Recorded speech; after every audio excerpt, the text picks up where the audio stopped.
Hello, and welcome to Confidently Wrong, a show by regular dudes talking with confidence about content we have no right to speak about with any kind of authority, but do it anyway. I'm Wesley Nakamura, and as always, I'm joined by Mike Smith, award-winning director Brian Redondo, and Savon Jones, aka Captain Bonnie. This is episode 55, and we find out just how good HBO Max's recent hit, Station 11, actually is. I'm confident that it's going to be the best show you've ever listened to, and well, hey, if it's not, you can always ask us for a refund.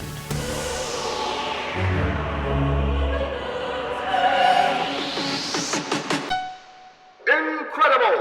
All right, good times. Welcome back. We're here for another fantastic episode of Confidently Wrong. I'll be your host. That was a good falsetto. I tried to I don't know what the second voice was. Warble it. All right, we're going to do what we're loving, and we're going to talk about a very cool show on HBO Max called Station 11, which was inspired by the book called Station 11. So let's get it started. We got a time limit here, guys. We got to get it. This one knocked out. It's got to be a classic. Concise for once in our life. Yeah, Savon's got to go get a haircut. Haircut. You getting them braided today, or just trimmed up? Just getting it styled. Cut. All right. Good. So let's do what we're loving.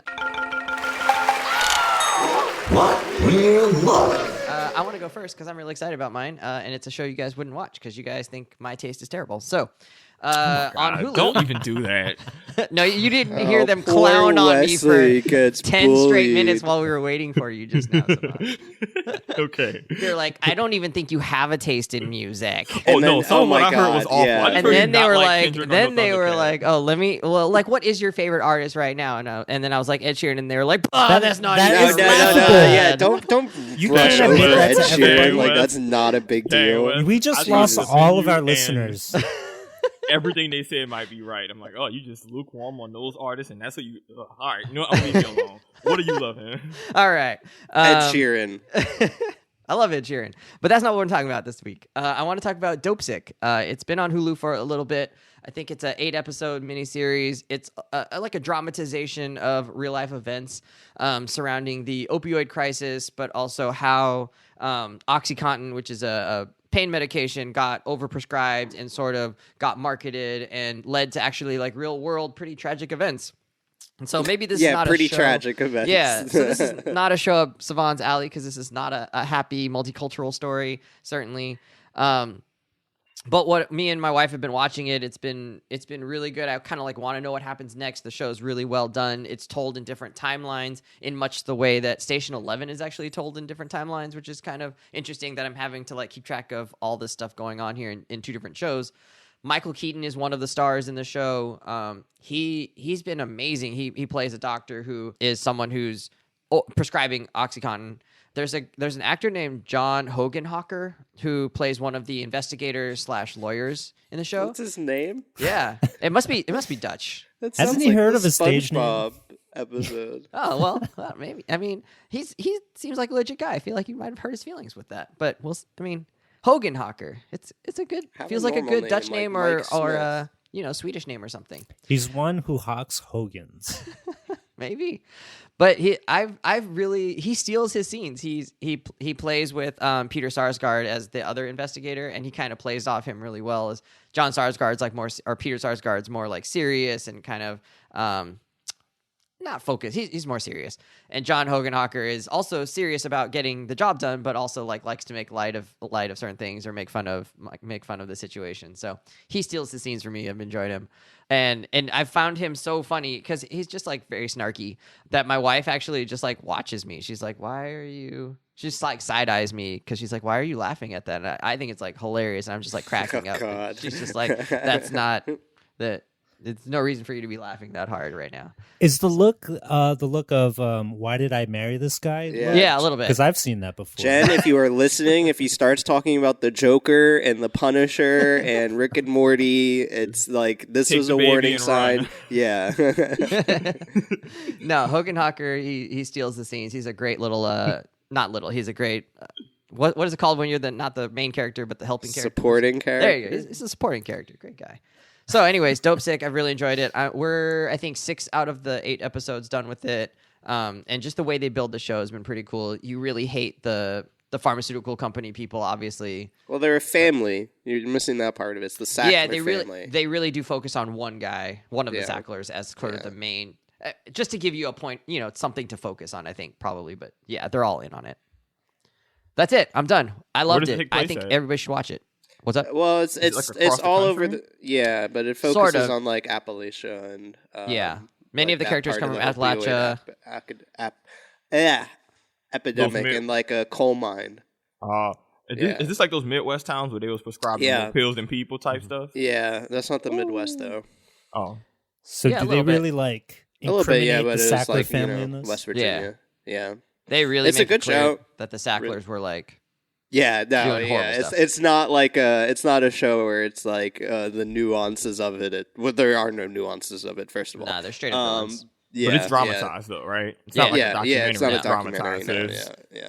Okay. So it gave me vibes of Spotlight. Have you guys ever seen Spotlight? No. Indeed. It's a little Great bit like movie. that in that there isn't like one specific like action adventure bit or whatever, right? It's really just this slow burn of like how are they able to put the information together, because everybody sort of knows what's up. It's just actually how do you go about proving that in like a legal way. And so both of these like Spotlight and Dope Sick shouldn't be interesting in the way that they're sort of premised, because it's just like we're exploring this thing, but the tension they build is real. The stakes are real. The characters you're invested in. Whoever did both of these shows, whoever did this show did just as great a job as the people who did Spotlight, I think. So the Sacklers also took a pretty big L in court while the show was coming out. So we love that. Yeah, they proposed that they were gonna like release Purdue Pharma, right? Admit wrongdoing, but they got to keep all their money and their profits. Yeah, now they're going to be personally held accountable. Yeah. Hell yeah. Accountable. Yeah. So, I'm all for it. Yeah. Anyways, Mike, did you want to go? Mike was hemming and hawing earlier. No, I don't really want to. The thing I would talk about is the show we're going to talk about, which is in my top 10 shows of all time. Whoa. Woo! Yeah. I'm wow. so pumped about Not it. top 11? I want to watch it again, go. dude. I really Hyperbolic Mike. No, back. I don't think top 10 is that dramatic. It's pretty dramatic. All right. There's not that many TV shows. We're moving on. Remember, we had a time limit here. Savon, tell us about your thing. Yeah, so what I'm loving. So, I cut the cord, like many people, I cut the cord years ago, so cable isn't really where I get all my stuff. And YouTube is obviously, for me, been a huge source of entertainment and info. I stumbled across a YouTube channel called Real Science. They're not the biggest channel. They got like maybe just under 1 million subscribers. It's a pretty good channel. But basically, they do these science videos that are about random topics. Like one that I watched was like a 30-minute deep dive into just like orca biology and like how they function and hunt and their intelligence. But they have it on a bunch of other science topics. Some videos are 10, 15 minutes, 30 minutes, as long as it needs to be. The reason I love it is because I'm realizing as I get older, when it comes to stuff that's giving me information, like history, science, whatever, I want just straight facts. I don't want anything dramatized. I don't want any bells and whistles. I don't need you to put like a soundtrack over it to make it more engaging. I don't need clickbait or you talking stuff up to make it sound cooler than it is. This is so not Wesley. Wesley needs all of these things. No, I just want like straight, unbiased information. I want things to blow up. That also very much reads for you, Savon. Yeah, I don't like hyperbole. None. How do you stay awake? Because real. I was watching the same way I was watching one about like the orcas. It was just interesting to just get info. Tell us about orcas. They have their own dialects. At this point their regional dialects are so different that they're considered different species now. That's cool. That's fascinating. I read that thing. Are y'all being sarcastic? No, I read this thing, and you should probably edit this out for the sake of time, Wesley. But like, there's like, you're right. There's like the coastal orcas that eat like mostly like Stingrays? No, like I think they eat like mostly fish, and they're very highly socialized, and like they display empathy, and they have like very big social groups. And then there's the orcas that live out in the open water that are super aggressive and like eat only meat and like have like very hyper like patriarchal culture and shit like that. And then there's like QAnon orcas. Yeah, no, and then there's like the weird deep state orcas that do their own thing. No, you're gonna offend fish by calling them not meat. Well, oh my god, They're not meat, they're fish. I'm not even opening that can. But point is, the info's really good. It's unfiltered, but for someone like me, it's very just to the point. But it's still engaging because they don't have to pretty it up. But I think what I've also particularly enjoyed is that they clearly just did their homework. There's a lot of it's well sourced. Sometimes if you read comments, people will try and pick things apart, and you can just see that the people did their due diligence and did their homework. But if you're someone like me who's into science, into learning about how different stuff works, but really doesn't like just how clickbait culture has tried to spin things into a way to make you watch it, and it's like, hey, can so and so blah blah blah, and then it turns out, oh, not really. Like that's something I appreciate. Like there's one that's about just the insane biology of the dragonfly, and it talks a lot about just their biology and all that, but they don't have to exaggerate. They don't have to do a it's already insane slow-mo shot. But they call it insane. That's clickbait, man. They call it insane. I mean, they got to get you to click on the thing, but yeah. I mean, put it like this: when they're in it, actually breaking it down, it doesn't feel like that. Because honestly, I wasn't crazy about the titles at first either. Once I've clicked on it, it doesn't feel like clickbait anymore. Put it like this: I don't think you do clickbait for a 30-minute video. Like if you're gonna sit and watch a 30-minute video, you're probably gonna sit and watch a 30-minute video. If you're someone who has to be clickbaited into something, it's not gonna be. So you sit and watch the whole thing beginning to end? Yeah, it was awesome. Do you watch it at normal speed or like 2 times? Normal speed.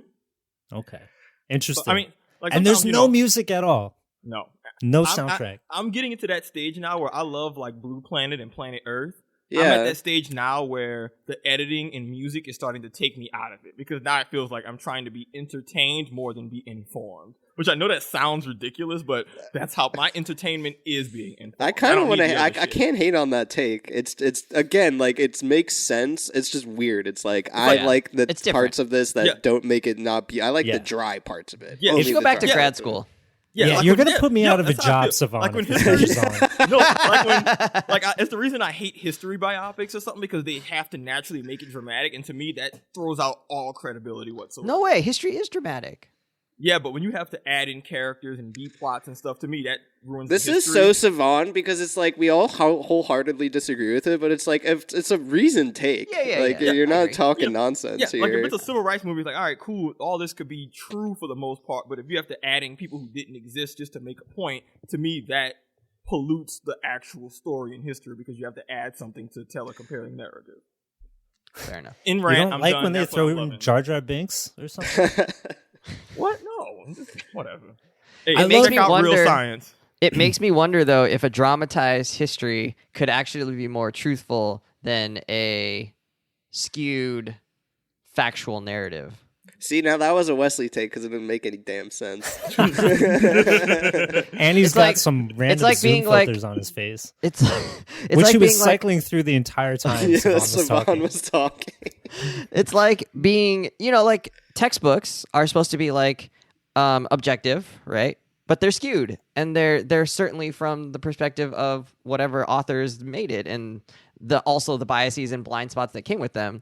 And so Savon says like he doesn't like the ones where you add in a character that wasn't actually there, but maybe they represent or are amalgamation of characters that were actually there, and just like simplify the story so that the heart and the truth of what was going on is actually there. Anyways, that's how you get the Harriet Tubman movie where you got a black bounty hunter dude and a bunch of stuff being left out. Like I think that's what that results in. And if there are relevant people and characters or even if it's emotional, you can still implement their events and testimony into it without fabricating something. But but I think it's good for entertainment, not good for me who just wants purely information. For entertainment standpoint, I 100% agree with you. Otherwise, it'd be boring. Just you wait until the singularity comes for you, Savon. You're going to be so happy. You just plugged into the Matrix. Done. All right, Brian, what are you loving? So as you guys know, I had a case of the vid, the Rona, the Cron for Christmas. It was a very Merry Christmas indeed.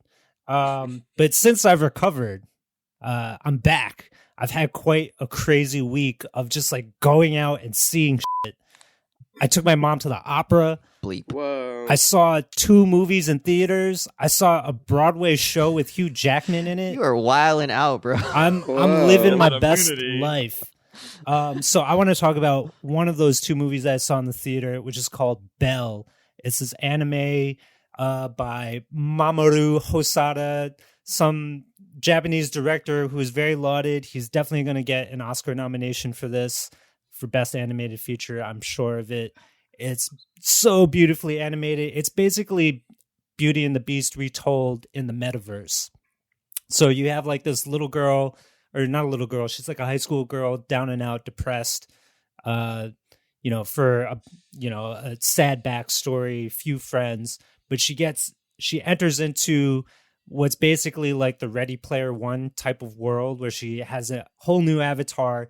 She becomes this huge pop star within that metaverse. And then, has a crazy adventure with a beast type character in it. But what's interesting about the movie is not necessarily the Beauty and the Beast story, but that there's the metaverse storyline, and then there's what's happening in the real world and how those 2 things interact with each other.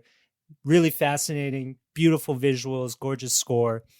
But I'm talking about this movie because the real thing that I'm loving is how I ended up watching this movie is through a new service called Mubi Go that I just got clickbaited on through a targeted ad. And Mubi Go is basically like the new version of Movie Pass. Do you guys remember Movie Pass from a couple years ago? You pay like $80, watch any movie. That company obviously did not have sound business philosophy and crashed within like 6 months.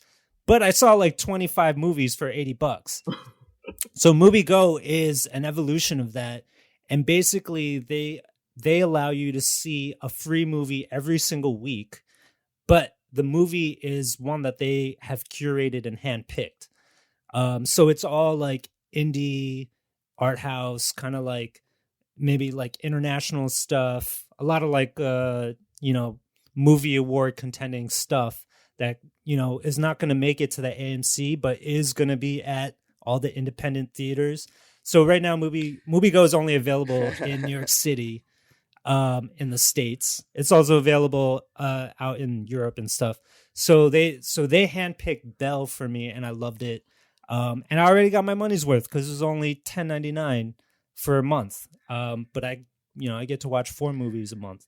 So I saw Belle. It was great. Got my money's worth. I'm gonna go see the movie in 2 weeks that they've handpicked for me, which is a Tim Roth movie. And I'm really excited about it. Oh, and not only do you get to go to movies and theaters, they also have a streaming platform where they also have curated. How much does it cost? $10.99 a month. Okay. It's like, it's totally, it just like makes perfect sense for someone like me. I go to movies all the time. And yeah, the movie tickets in New York are way more expensive. Yeah, I'm sure. Than that monthly cost. Cool. So 2 things on this. The first thing is I missed the second sentence of your premise because Anna was asking me something, and as soon as I tuned back, you're like, "It's Beauty and the Beast in the metaverse." I'm like, okay. Oh, they're good anime fights. What was in your vape pen? Secondly, while you were talking in the chat, I guess we have our new scale from the last episode. Wesley said, is this an Alan thing or a Wesley thing? It's not Wesley. It's very much an Alan thing. But it's funny you say that because Alan and also friend of the show, Richard, were both big Movie Pass guys. Movie Pass was the best. Yeah, the 3 of y'all probably did a big dent to their bottom line. Oh my God. We are the ones that took it down. Like, I would take a flyer on any movie. I watched Pacific Rim 2, and I probably would watch it twice. Pacific Rim 2. I watched it drunk. It's actually funny because I feel like both of those guys are gonna be very into this because of the art aspect of it. I'm into it not Wesley from at a all. frugal miser aspect. This is just good value. Like, come on, a movie ticket here costs like $18. I'm bought into it. It's just funny that this is on the Alan Wesley Brian scale. Wes, it's such a low investment. I would take you to some movie. He's never gonna go though. Wesley's just never gonna go. Fine. Well, okay, answer Savon's question first. He keeps asking you the same question. I was just asking if they got anime fight scenes. Should I watch Bell? Absolutely. This movie has it all. It's like, oh, really? It has anime fights? This movie I was just wanna like, see some anime thank hands. God for anime. Anime is like the saving grace for all of animation. It's like, oh, like, thank God. Like, even though it's Beauty and the Beast, it's very mature. It's not some Disney watered down stuff. Like, even though there's music in it and she's a pop star, it's not, Disney pop, right? It's legit good music. And and like everything is on an elevated level. Like the animation, the character designs, the singing, the acting, like It's polished. It's polished. Yeah, it's anime, and we know how good anime can be, and this is that. So they sweat. yeah, Okay, it was sold. great. No, It was I'm great. sold. No jokes. I'm sold. I wasn't Okay, sold This on is Beauty and the only Beast, on but- this. Can you stream it on the service? I have a feeling it'll be available on the service once it's out of theaters. But yeah, I expect to hear this movie name again when the Oscar Oh yeah. nominees are announced. Well, you heard it here first, folks. Brian is on the Vanguard. There's two reasons why I wouldn't like this. Not because I do like a deal. You guys know that. I like to get the deals. So $10.99 a month for 4 movies does sound good. You get to stream movies all the time. I think what I have a problem with is that like 4 movies a month is just like way too much for me. Like, and you're not even getting me movies like I want to see. You're giving me movies that you think are good, right? Like, let me pick my own damn movies. And Maybe then, if other people pick for you, you'd have If better taste. Wesley wants to No, watch Ed you know I Sheeran's would be concert bored. movie 4 times a month, he can. it's like for every one Minari, which is like good, but it was like there are boring parts too. Like indie movies are just like they're just inconsistent, right? Like some of them are just gonna be bad, and like I don't want to waste two hours in a movie theater. Like I'm like I got out in the movie theater, I want all this sound, and then the movie is boring. Like that's gonna But happen. that Probably is- 3 out of 4 This movies. is such a That's good segue. also in- true of your taste. That's Your the truth own of anything taste in life, is going to Wes. be like that. Right, so I don't That's need literally this. life. Wouldn't be worth it for me because 3 of these 4 movies, I'd be like, I didn't really like that. What did I just do here? I just wasted my time and my money. So I mean, it's not. This is such a good segue into Station 11. Like, what does art actually mean in the context of Yeah. life? It's also only available in New York, so F that. Get out of here with that. Oh, it's only in New York? Only I in New missed- At the moment, Oh, because New York has all the indie theaters. Why? I could see it This is moving not to for the LA people. for sure. I don't know if it's Austin not going to has be in indie New Orleans. theaters. I'm sure No, there's not gonna be in already Austin. something like that in Austin. You don't think so? No, we don't have enough independent theaters. There's a couple. All right, let's get into our next one. We now have 9 whole minutes. We're probably going to go over. Sorry, Savon. We'll try and speed it up. Station You can go 11. past 11. What's 20 the minutes. premise of our newfound show, our newfound love, Station 11, Brian? Hook us up. So Station 11 is a 10-episode miniseries that takes place in a post-pandemic, post-apocalypse future, 20 years to be exact. Not COVID-19 pandemic. Not To the be clear. COVID-19 pandemic, but And this a was flu written pandemic. before COVID, Yeah, It to was be written clear. before COVID. All right, but keep going. Sorry. The show is adapted now. It just came out late December and wrapped up this January. And it takes place 20 years in the future. However, what's really engaging about the show is it's not only 20 years in the future, it's actually multiple timelines from before the pandemic, day 0 when the pandemic's hitting, 70 days after, 100 days after, 5 years after, to 20 years after this pandemic hit and ravaged the entire earth.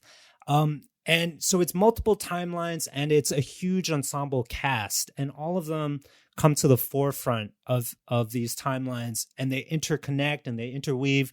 And really the show is very much about the relationships between all of those characters living in this post-apocalyptic future, but in ways that are it's different from other shows and other post-apocalyptic dystopian futures, in that it's really focused on those relationships and not on how people are trying to survive in the most literal sense, right? It's not about like how they grow food and how they feed themselves. It's not about that at all. They haven't answered that once at all.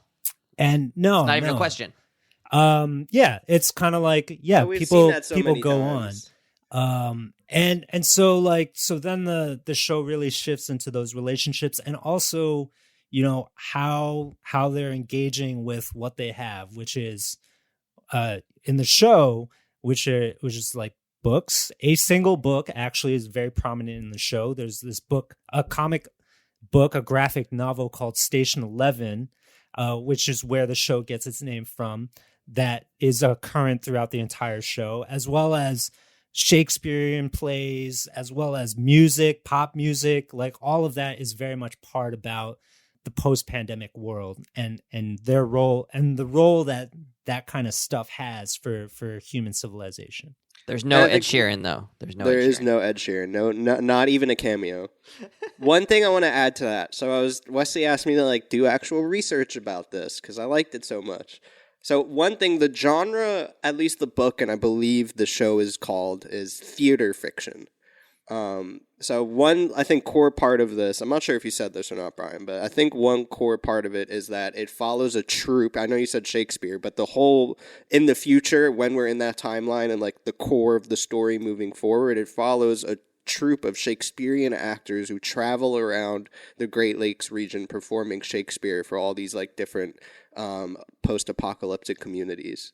So we'll talk about, I think, what that means for the show in a second, but that is kind of an important part of it, I would say, is that it's quote-unquote theater fiction, which does not sound like something I would be into at all. I didn't even really realize that was a genre, but it is kind of core to the thesis of the show. Yeah. So the main actress in that traveling theater group, the Traveling Symphony, is a woman named Kirsten. And so what's cool about the show is that we get to see Kirsten as an 8-year-old girl. And she was an actor. She was in King Lear in Chicago as an 8-year-old girl. And she randomly meets this guy right when the pandemic is coming to a head. And so we see the trajectory of her as a young child dealing with everything happening, her parents dying, all this stuff, to jump 20 years in the future where she's a 28-year-old adult, and now grappling with kind of the aftermath of all of that, and trying to find a way to move forward in life. And what I liked about it with the timelines is that it jumps between 3 specific time periods. So the thing about this show is it's not like a typical post-apocalyptic show, obviously, because there's no zombies, but the virus, it's like a flu that you get it super quickly and then you die super quickly, like in a matter of hours. So the show follows the first day, so like day 1 of everyone getting sick, everyone dying, like society collapsing. Or actually, I guess the first day pretty much, first couple days. Then it focuses on like the first 100 is something they refer to a lot. So kind of just people like, obviously like shut in trying to avoid the flu, but then kind of like that post-apocalyptic. And it's always winter in the show. I thought was a funny thing. It's like always snowing, but like they're all in Chicago freezing their asses off, like society's collapsed, trying to figure out what to do. And then it jumps ahead to like, present day or like 20 years in the future when the story is actually unraveling. But and the weather's actually nicer. And they go swimming. Yeah. So there's so much to this show. It's really so. Good job, Brian. But it's so hard to kind of explain all the different factors before you even talk about the actual story itself. But it all just worked so well. And I think that's what they took from a really strong book, was just such a unique concept. Like any one of these things, post-apocalyptic, multiple timelines, theater fiction, like they could have each existed kind of independently, but it's such a unique way of pulling it all together. So before we even like dive into what's good about it and more what's good about it, like I didn't care that we didn't see how they were growing food, Wesley, because I've seen that so many times. Like this show I feel like had a point of what it was trying to talk about, using the post-apocalyptic land as kind of the context there and the foundation of it. And they told that story so well that like I don't need to see another Walking Dead of they turned, they do this with the food and blah blah blah. Like you've seen that, you can piece that together. I think this show focuses on the story it's really trying to tell. 100%.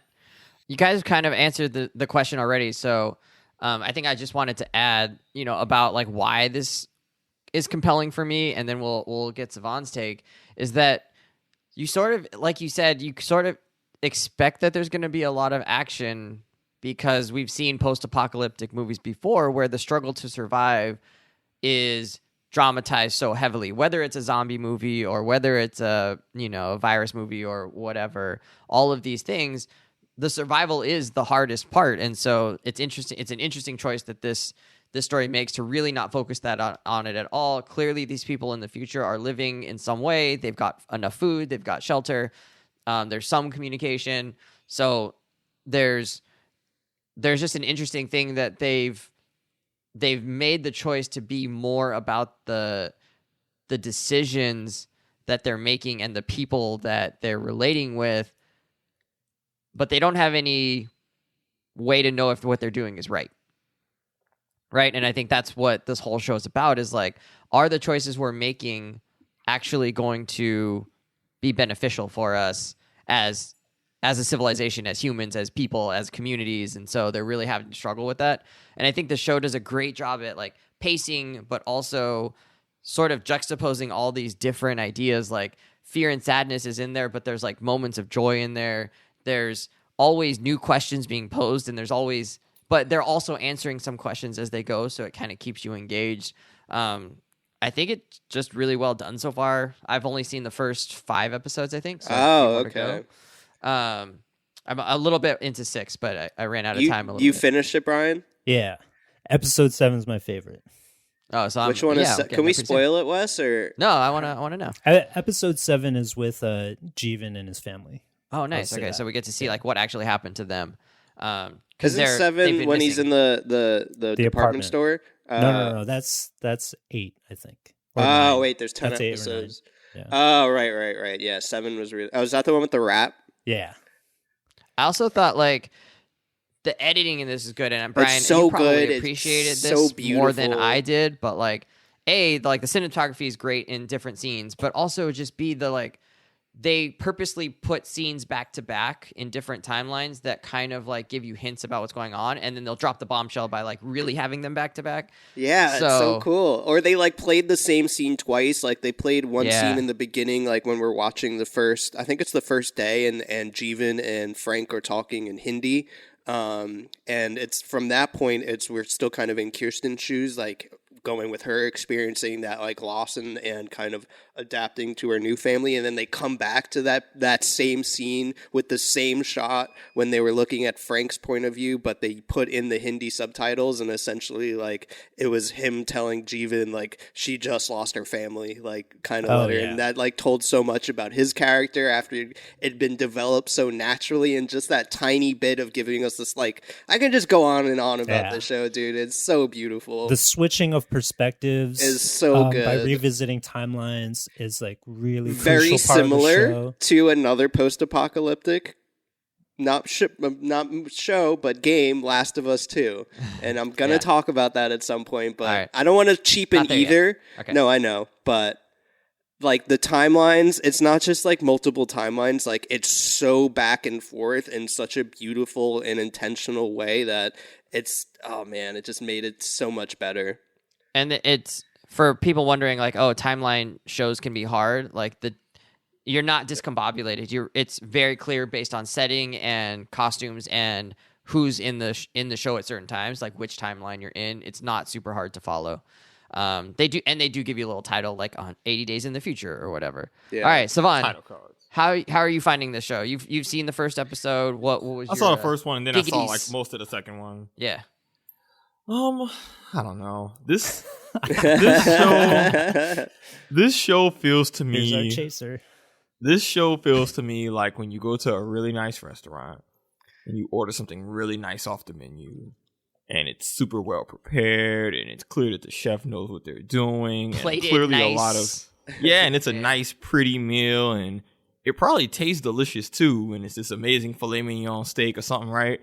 And then you sit there and you look at it and you say, but I'm a vegetarian. That's how this show feels to me. Because everything y'all saying, like editing, cinematography, even just from what I've seen so far, super well done. a lot of polish, a lot of great production value. I really like the acting too, even just from the the acting is really well done. And, you know, I've started to become really critical of shows where characters just monologue, because it's like, real people don't talk like this. It doesn't do a lot of actors do. You know what I mean? Theater people do. Yeah, but like, you know, yeah. And so all that's dope.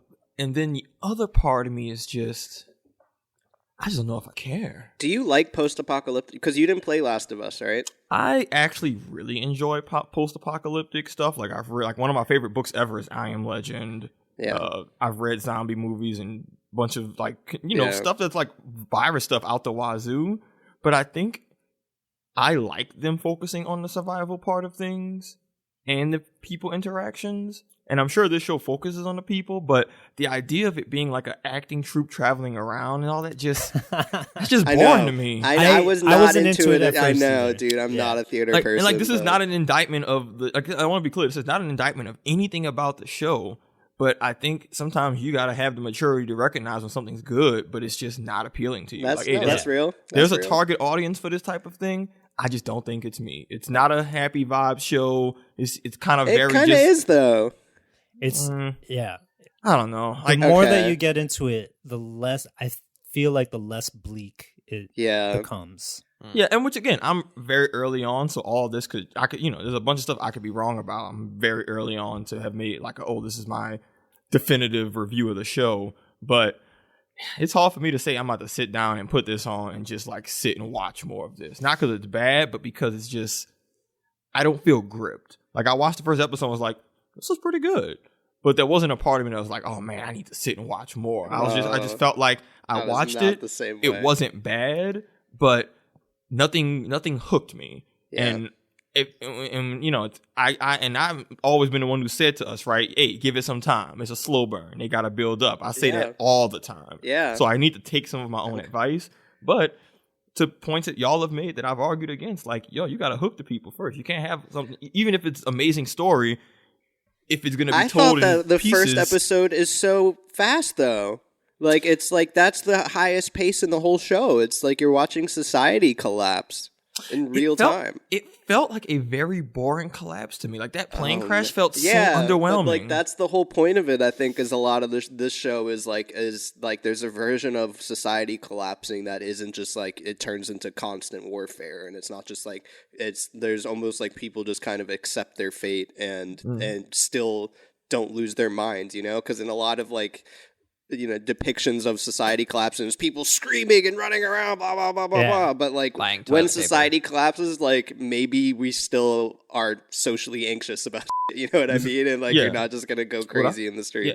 And what I'll say is, I think I've consumed enough post-apocalyptic media and seen different depictions of societal collapse to say that you're right. I do like that it doesn't just break into just warfare and guns, but you know, I just don't know if I'm just in the target audience for this show. Like, all the things about the show that make it good, I'm going to give 2 more episodes. I'm going to get to episode 4. That's fair. If I'm not interested by episode 4, I'm not going to watch for sure. No, for sure. I think that's fair. I will but agree y'all with are saying you. good stuff. Like, y'all, everything you're saying about the editing, like, I love shows that can do editing from different angles, different perspectives, different languages. Like, that type of stuff, I appreciate that quite a bit. So it's not like the good things are lost on me like I'm some uncultured swine, but, you know, I feel like a vegetarian at the butcher shop right now.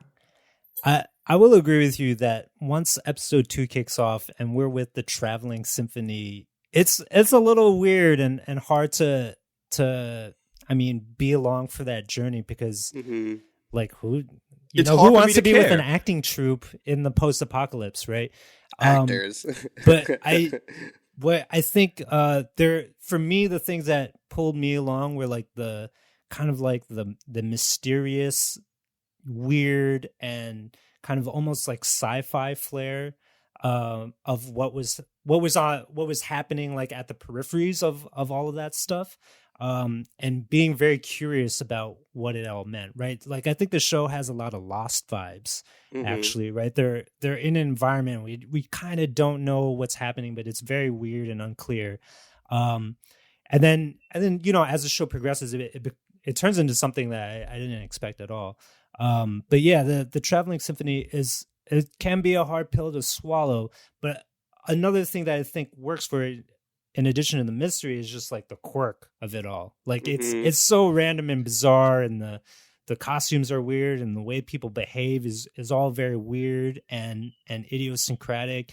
And to me, that kind of really drives the ship. And then once you get deeper into the story, then for the clincher for me was like all the questions about art and art's purpose in the world, right? Like I mentioned before, there's this graphic novel which is like the sacred text of the show. And to get into what Mike was saying about The Last of Us, that sacred text results in two very different paths for two of the main characters. So Kirsten knows this graphic novel through and through, and it's quoted so often in the show. It's a lot like Lost, where after the show you'll just keep saying to yourself, "I remember damage," like over and over, like the numbers in Lost. And then for another character who also had a similar experience, finding solace in that graphic novel, reading as a kid constantly, and came out with a vastly different life philosophy, and who basically wants to eradicate everything that happened pre-pandemic, and is the de facto villain of the show. That divergence alone is very interesting. And you have that happening throughout the show with other things, with Shakespeare. They're reading, 500, 600-year-old Shakespeare and somehow making it extremely relevant to the things that are happening 20 years after the apocalypse. And also with like random bits of pop music. Like, I mean, to me, that kind of question, like,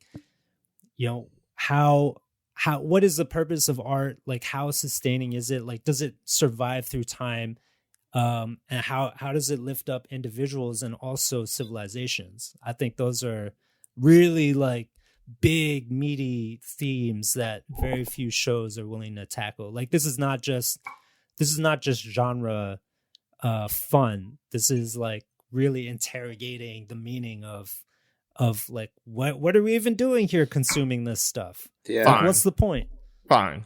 I'll watch more, because y'all really going to bat for this show right now about traveling actors in the Midwest. Okay, and here's the thing. You know how boring that sounds. So, like Brian said, like so much of the show is about art and finding kind of beauty.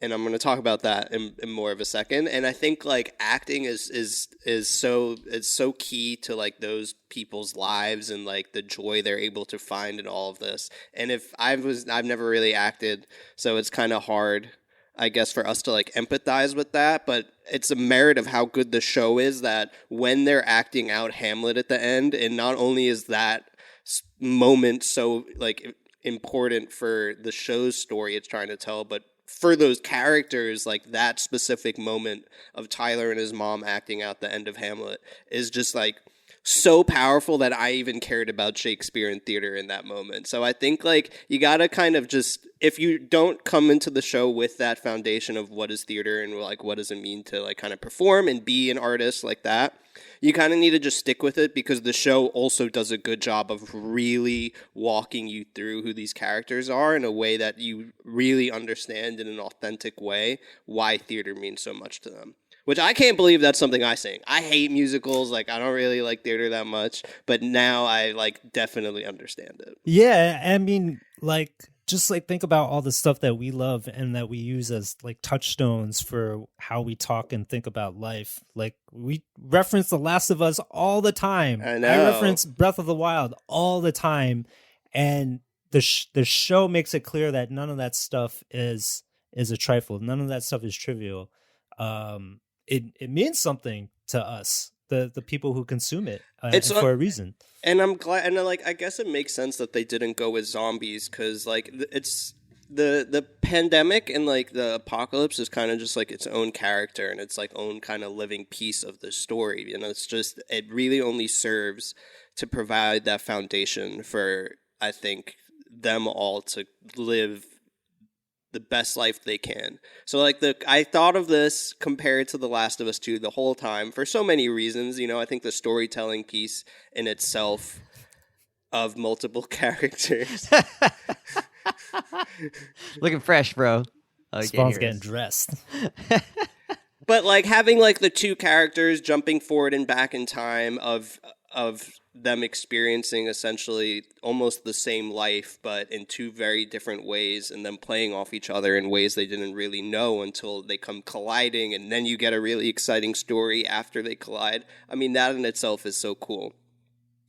I think there are two like main differences, or there's like one main difference I'd say between The Last of Us and this, and I guess it makes sense. I like them both so much. I guess I'm really into like post-pandemic or post-apocalyptic and like when it's character focused. But I think The Last of Us was very much about like finding peace through pain, because both of these shows are very much about the trauma, right? Like they tell the stories in the past and they tell it so beautifully, and they use the storytelling device of jumping forward and back in time to build your connection to these characters in really beautiful ways, so that when things happen to them, it has such weight. So jumping back and forward just lays that strong foundation. Yeah, the heartbreak and loss becomes such a central part of like your connection with and these like characters. that's the same thing in Last of Us, especially 2, right? With Joel dying so early on. I think Last of Us 2 was more about finding peace through pain, and none of them are really happy, but like Ellie's whole journey, right, is she finds peace with herself, she finds peace with Joel, she lets go of revenge, and that's like the whole, you know, what the neckbeards hate is she didn't kill Abby. And I think Abby also kind of went on her own journey of just being okay. And I think like that's what The Last of Us is saying, is like, when everything is terrible, post-apocalyptic or not, like you can be okay. And I think what Station 11 was saying is that the same thing, when everything's terrible, you've had like all this trauma, you can still find like beauty in life, right? Like beauty for its own sake via art. And I think like that is what I took away from this so much, and like that's why I was so glad they didn't do zombies, because we don't need them hiding and running and fighting the whole time. Like that's life now. Like things have kind of settled down, but you've lost everybody you've ever known. Like society has like fallen apart. Who are you? Like, what does your life mean to you now? And they made an effort to make things and make something beautiful, not only for like trivial and like fun parts, but because it like was clearly so integral with them like being okay. So that's why the end of the show, it's like, oh my, I don't even like Shakespeare like that, but like them performing Hamlet, it was just like so meta and so beautiful, and it like was such the climax to this show was Shakespeare, and it worked. Like, how do you even the climax is post-apocalyptic show that includes like child soldiers and all this crazy stuff was a performance of Hamlet. And they shot it just like a play. Like, they just really shot the set like you were watching a recording of a play. So I just like love the show in such a way that it hit the same part of my heart as like Last of Us 2. And I don't know why I'm so into like both of these, but it's like I'm really one of my favorite shows of all time. That's a great comparison, Mike. Beautiful and well said. Thank you. Like the Last of Us is like finding peace by channeling your pain through violence, and then Station 11 is finding peace by channeling your pain through art. And one of them has a happy ending, and one of them doesn't. Yeah, yeah, yeah. And the fact that like Station 11 does not focus on any of the fighting or the threats at or combating other humans and humans just being awful to each other, though there is that, it's such a breath of fresh air to realize like, oh yeah, there are other types of people that exist on planet Earth, and this is what those people's experience would be like post-apocalypse. Not the fear mongering, not Walking Dead the or rivalry, Last of Us. not destroying other people. These are the people who are trying to make it work. So that was just. I mean, there's like Tyler experienced one murder, and that essentially set him on the road to be a villain, and it was arguably justified, right? Like, how many people die in The Last of Us? Yeah.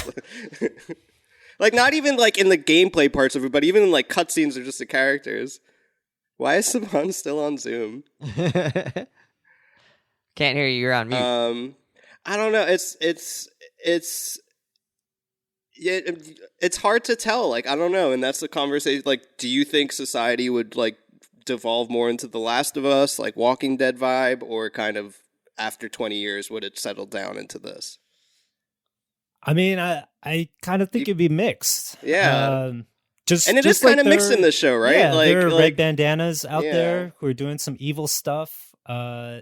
People have real minds for a reason. They're, they have to protect themselves. And Kiki has killed lots of people, as we saw. She's a fighter. She can throw a knife at somebody's neck with the best of them. But I think it's that duality, right? Like, she still has the capacity for something else. Yeah, and I guess that doesn't define her. I guess I want to walk back what I just said, because I think like there is a lot of violence in the show, but it's not really shown, like we know she's killed a bunch of people. We saw her as a kid getting really sick with the knives. Like, it cut away from her killing those 4 red bandanas. And when shit pops off at the golf club, like they all come out with assault weapons and stuff like that. But I'm really glad there wasn't like a big battle scene. I'm glad that we knew that existed in the world, and maybe that kind of played into it, because a lot of times I think apocalyptic stuff focuses on shortly after things collapsed and the society doesn't really change. But I think they really wanted to kind of like emphasize that like society's almost like settled down at this point, like people have lived their whole lives in this world, and they hit on the pre-pan, post-pan thing a lot.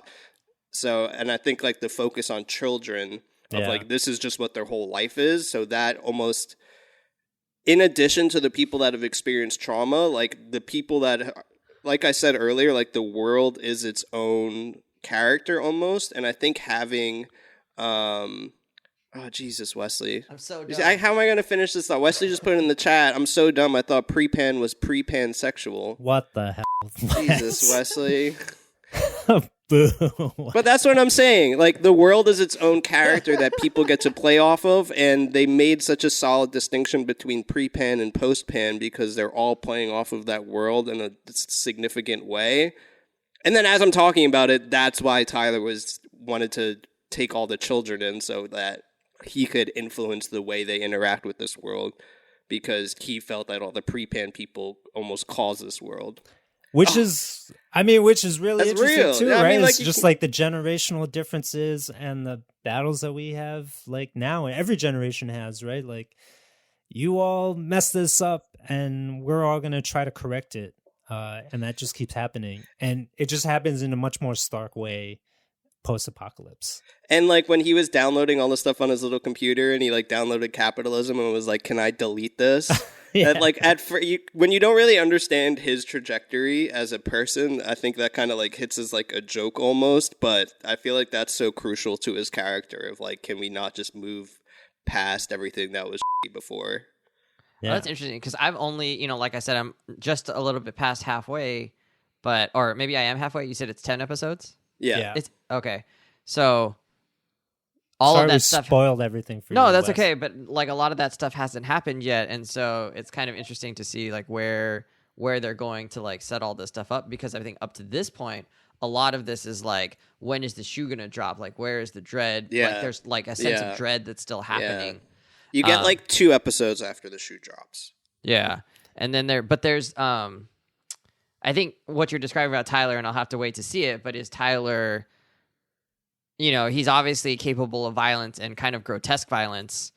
Can you really say, like, I'm a proponent of erasing the bad of the past and the violence that ensued and the, like, inequality by using children? Well, he is a terrorist. I mean, like, by using his children as, like, suicide bombers, right? No, like, I mean, he is a terrorist, but there's a disconnect there for him. him. But, yeah, I mean, that's why it's so great that we get to see Kirsten go on the other end of it, that when she got unconditional love, and she had like someone in the beginning, and like he had a family, and then that fell apart right when the pandemic hit because his dad had a heart attack and died, and then she kind of had a broken family, like didn't really have a family, and then found one later on. Like she found Jeevan, so they went in like polar opposite ways. So maybe it's also kind of talking about I guess like what family means and what that love means to people, and then what does that mean in the context of after society falls apart. There's so many layers to it, dude. It's so good. I really want to watch it again. I kind of want to read the book, but I think I prefer the story of the show. Yeah, so apparently in the book, the villain Tyler is way worse. Is like taking child brides and stuff like that, and brainwashing them. And oh, really? Just but he doing also all doesn't this blow up the evil museum in the book. He also, they don't redeem him in the book. He's just a through and through villain. So I think that's like another like interesting wrinkle of the show. Not to say that he's redeemed entirely, but they give him more of a story. I think he's redeemed. But like that's a question. This guy uses child soldiers. Yeah. Like, I don't know. Like it's kind of, I've read a lot of stuff like people criticizing it for that, and it is kind of like a tough pill to swallow as an audience. Yeah. It's You like, kind of have to look past like, minute. oh, he like acted out his terrorist tendencies. Now everything's good. Like 'cause we did a scene. But when you kind of, look at it, when I think it's more so about the intangibles than like actually, right. About yeah. That's why it's like, it's the same thing. Like we don't need to see how they grow food. Like we don't need to see like their courts, things like that. So, you can't have the conversation like, given all the terrible things does he deserve to be redeemed? Which that's a whole nother conversation. But I think in the context of this world and what the story is trying to tell, like, the ability to see past terrible things and still like love someone or love art and feel those things is important. So I think it kind of made sense in the context of the world that his mom was so forgiving, that Kirsten was so forgiving, because that's kind of the whole point of the show. You're really just spoiling all of it now. It's cool. It just went off the deep end. I'm sorry. I've been waiting to talk about this. It's still a great ride, Wes. Yeah. All right. I will say. Nice. To be fair, you didn't do your homework. Me and Brian did. No, that's not true. Were we We supposed talked to about watch this the a whole week show? ago. No, I said I can watch the first 3 episodes. Oh. There was no way I was going to watch a whole show in 1 week with a baby and an actual job. It wasn't going to happen. Wait, you have those things? Oh. Yeah. Sorry. Yeah. It's okay. Also, like, people at home haven't watched it, so now it's spoiled for them. We'll have to figure that out. Maybe let's talk about that after we end. All right. I think let's not talk about the showrunners. Obviously, they've done a great job. Mike did some research and, found a little bit of info on the people who had worked on the show. Nothing that significant. Yeah, nobody really sticks out. Hiro Murat? Mirai. Sorry. Oh, he's crucial, man. Oh, yeah? He's the guy that makes all of Childish Gambino's stuff. Yeah. He also feel won and an the way Emmy for it is. Atlanta. Yeah, he's a big part of Atlanta. He directs a lot of those episodes. So I he's think an we talked executive about it producer before. on this, and he directed the first episode of Station 11. So it does, in a way, to me, it felt like Atlanta a little bit. So I think that's a crucial part of this. Also, the showrunner, Patrick Somerville, he worked on Leftovers, but he also wrote the show Maniac, I believe, which is another bonkers kind of show, bonkers sci-fi multiple timeline thing on Netflix with Jonah Hill and Emma Stone, which I recommend. So he also has this track record for, kind of like quirky storytelling, which I think is evidenced in Station 11. Hell yeah. I mean, I think these guys should be given more projects. They're obviously great at what they do. He just, I think, got a studio. Nice. Patrick Somerville and another guy. Dope. All right. The only last thing I want to know, I put out a little poll like, hey, what else should we be checking out? Alan recommended Righteous Gemstones. Have you guys seen any of that? Is that any good? Also, this is available on HBO Max. We haven't said that, but it's on HBO Max. But Righteous Gemstones, have you guys heard anything about that? Yeah. I remember the first season when it came out, mostly because of John Goodman and the kind of just the general show, what it's about. But yeah, Alan strongly recommends it, so on the list. Maybe that's something that we should all check out. Viewers at home, always send us your recommendation, or listeners at home, send us your recommendations. We always need new stuff to talk about and see. Doesn't always have to be comic book stuff, although that is kind of our bread and butter wheelhouse. You guys good? Yes, sir. Station 11. I am. It is also in my Rated. top 10. I'm saving Yeah? it. I wanted Yeah? to save that, but yes. Hell yeah. Absolutely. Hell yeah. All right. I don't know if it's in my top 10 yet, but I don't really have a top 10, so it's okay. I like Ed Sheeran. All right. At confidently_pod. Hit us up on Instagram. Also, leave us some reviews on Spotify and Apple Music. That really helps, other people find us. Tell your friends, which is probably the best way for people to find us because they trust you. You guys are trustworthy listening to this right now. So, Trust enjoy it. us. Oh, yeah. We'll see you next week.